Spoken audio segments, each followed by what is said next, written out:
નમસ્તે દર્શક મિત્રો, હું શ્રુતિ મોજીદ્રા સ્પીડ ન્યૂઝ 17 માં તમારું સ્વાગત કરું છું. તો જોઈએ આજના મુખ્ય સમાચાર. સુરત એસએમસીના સેનેટરી ઇન્સ્પેક્ટરે 37 વર્ષીય પરિણીતાને બ્લેકમેલિંગ કરી રેપ કર્યો.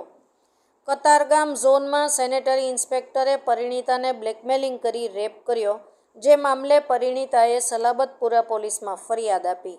પોલીસે ફરિયાદના આધારે કર્મચારી ભીખુ મૂળજી અંજારા સામે રેપ અને ધમકીનો ગુનો નોંધી આરોપીની ધરપકડ કરી.